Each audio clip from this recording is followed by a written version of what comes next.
Greg, I guess the most obvious question here at Steak 48 is, how does Greg Olsen like his steak? Oh, medium. I'm a medium guy. Yep. Medium guy. I change it up though. What steak I get? I always ask, like, what do you recommend? I want to change it up. I don't get, like, I know some people go the same one every time.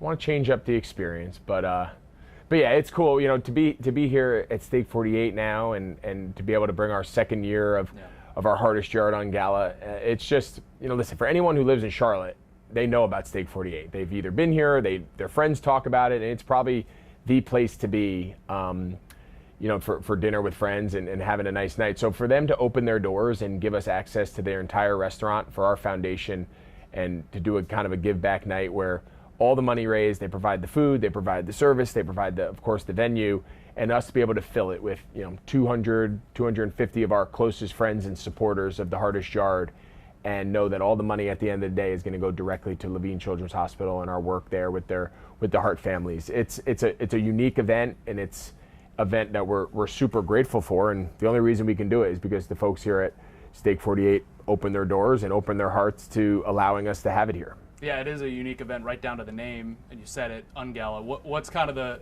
story behind that, and what's the vibe? You've gone through one of them now. Yeah, you know, the vibe from the beginning is we want it to feel like you're going out to dinner with your closest friends, and whether that you buy a table of 4 or you buy a table of 20. You know, you fill your table, and when you come outside of the beginning, we give like a quick little message to kind of just anchor the event and like, why are you here? Where does your money go? What do we do for anyone who hasn't been to our events or heard our story? After that, once you sit, you're having drinks, you're having a big time meal, steaks, sides, you're out with your buddies. Like, it just feels like you're out on a Saturday night having a great dinner with your closest friends. Like, that's by design. It's not a stuffy charity event. We're not stopping the conversation every 20 minutes to make a presentation. We're not tapping you on the shoulder to, hey, give us more money. Once we sit, you're having dinner, and it feels like a normal night out on the town at the best restaurant in Charlotte. So that's by design. So the whole play on ungala is like, we don't want this to feel like you're at a charity gala where you have to get all dressed up and the whole time you're just being talked to. And again, all for great causes. This is a little bit more casual. This is a little bit more just fun. And that was the vibe last year, and that's what we're going to try to do again this year, and that's all by design. And one night last year, you raised over $223,000. You always talk about direct impact. Where do you see that money impacting people the most? Yeah, I think what's really resonated with the HEARTEST Yard now, we're about to be at 10 years since we started. It'll be 10 years this spring. I think what people have really been drawn to is you can see exactly where the money goes, right? Whether that's, which is still going on, but the original format of the program was we're sending nurses, trained specialists, therapists, doctors, care providers into your home following discharge from the hospital following a cardiac surgery. That was the HEARTEST Yard originally, and we still run that program. You know, there's still nurses all over the state, all over the Carolinas that are in people's homes as we sit here now, helping ease that transition from having post-op care in the hospital to now transitioning that young child back into their home. That's all still happening. So people see that, they can feel it, they can see those numbers, we can provide that information for them. But then you can go right up to Levine Children's Hospital, walk into Medical Center Plaza, and the entire floor is the HEARTEST Yard Congenital Heart Center. And it's 25,000 square feet, it's state of the art, it's brand new, and all the subspecialties of the heart program are now all put under one roof that had never existed before. And that's all thanks to the HEARTEST Yard and the supporters and the people that have supported us. So like, there's just so many ways that people can see their money at work, right? It's not theoretical. We're not doing things on this. Like, everything we do is visible. It's in the open.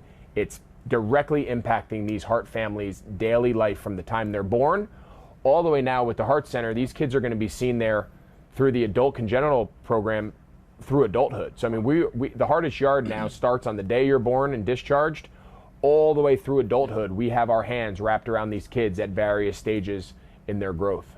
Last year, I mean, people, you know, they get a chance to be part of a special event. They see some special faces too, not only yourself, but I mean, Thomas Davis was here last year, Luke, I think McCaffrey was here, some NASCAR guys. Who you guys kind of have lined up for this year? Yeah, we're always thankful that a lot of the guys come out, you know, Luke and McCaffrey and Thomas. Those guys, I think they've been at like every single event I've ever done.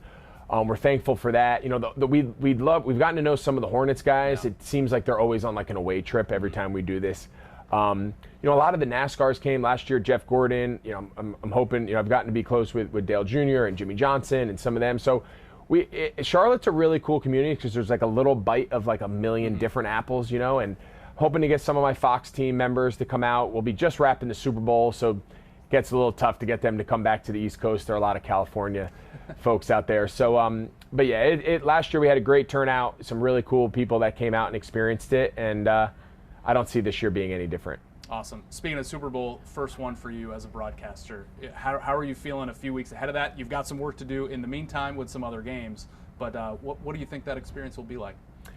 You know, I think it'll be, you know, very similar like when you're a player where people can tell you all they want, you know, hey, it's going to feel like this, but until you experience it, there's really nothing to prepare you for that moment.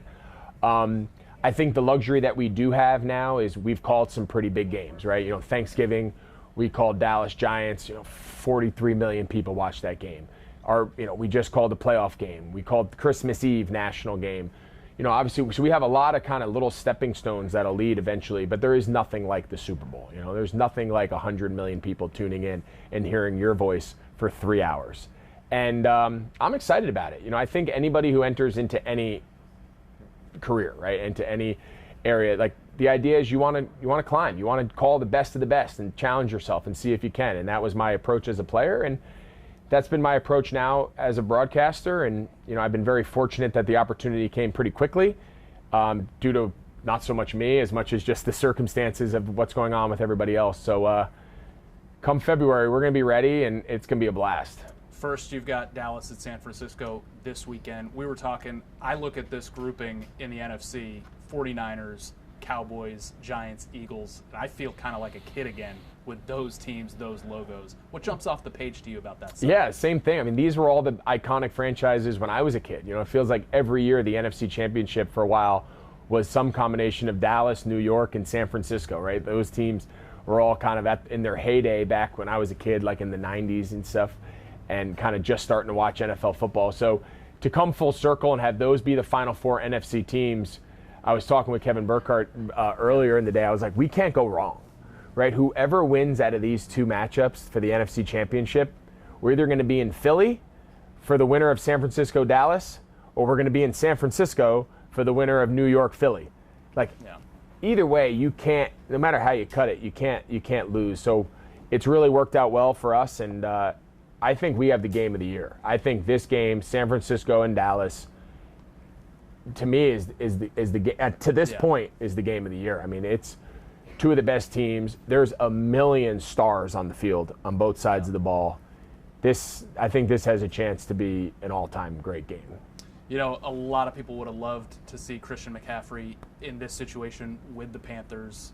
It could work out for both sides in the end, but what are you excited about when you watch him with this San Francisco 49ers offense, given your background with him and kind of taking him under your wing? Yeah, I mean, just as a friend, I couldn't be happier for him. I think it is going to be one of those rare situations where an NFL trade is truly best for both sides. Typically, you find one team gets the better of another just due to a circumstance or one team having more leverage or whatnot. But I think in this case, for San Francisco, he's been everything they thought he'd be. He's everything that he was here. You know, he's one of the most dynamic, game-changing players in the entire league, regardless of position. And he's with a coach and a scheme that is built to play to his strengths. And we've seen it unfold since they haven't lost. They lost his first ever game. We actually called it. He got there like 48 hours before kickoff and played, 20 snaps or whatever, and they lost to Kansas City. Since then, they haven't lost. Wow. And it's not all because of him. Obviously, they have a really good team. And then as far as the Panthers, they've got to nail those picks, and I'm confident that they will. I think Scott and Dan do a great job there in the front office. That trade haul they got for him hopefully leads to either one game-changing player, you imagine it would have to be a quarterback, like trade up in the draft to some capacity, or a combination of multiple impact players that can really just continue to fill this roster with young talent. And I think that's the stage that the Panthers are in right now. And so I agree. I think when it's all said and done, I think the Panthers have a chance here to really add really good players to their roster, either one or multiple. And you can argue that San Francisco is the best team in the league and the favorite to win the Super Bowl. All right, as a Charlottean now and a Panthers great, Sean Payton, How does the news this week hit you that he's going to interview to be the Carolina Panthers head coach? And listen, I get it. It's not often that coaches of that caliber are available. That's just the reality. You know, not only just a Super Bowl winner, I think that gets thrown around often, but like a consistent winner. I mean, this guy's won. Sean has won. Unfortunately, we saw it up close and personal for a lot of those years.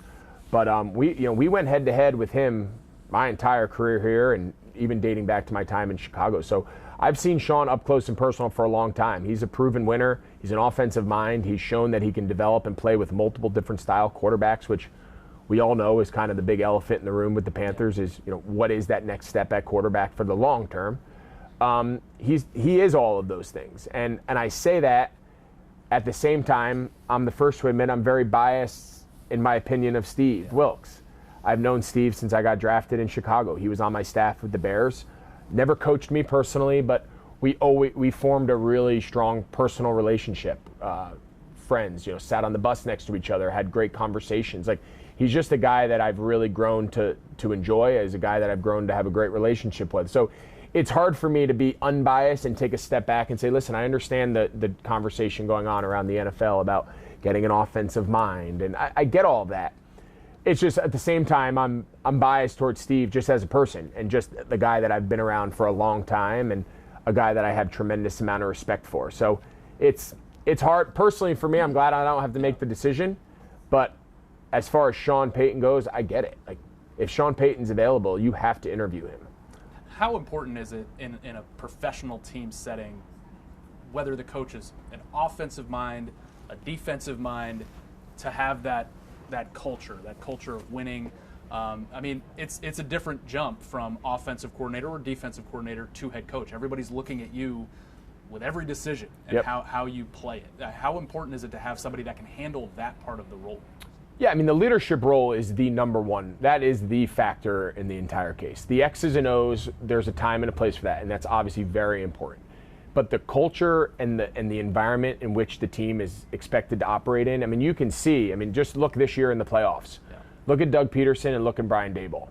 I don't care, offense or defense. Forget who's calling plays, what plays they run.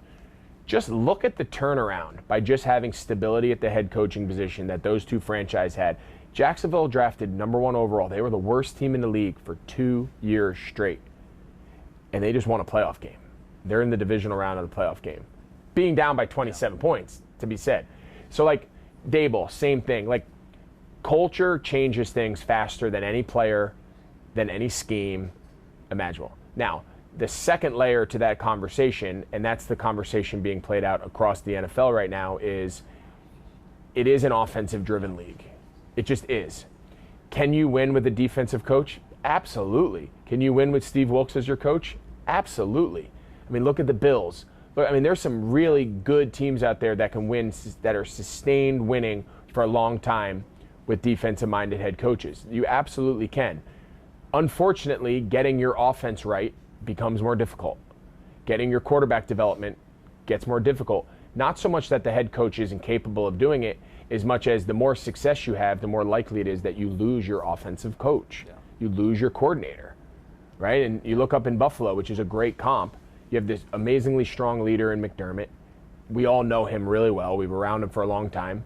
He loses Daboll. He's got Ken Dorsey waiting in the wings. He's got a great succession plan, and he's got an all-pro quarterback. Yeah.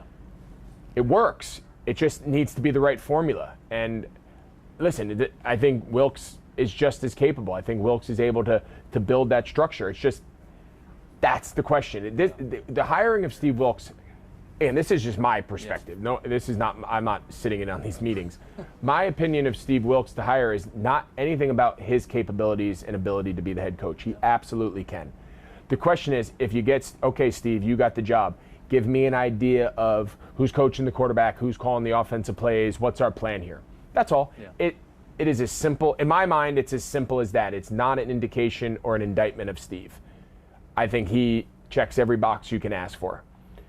This offensive thing, though, as we know in the NFL, is super important.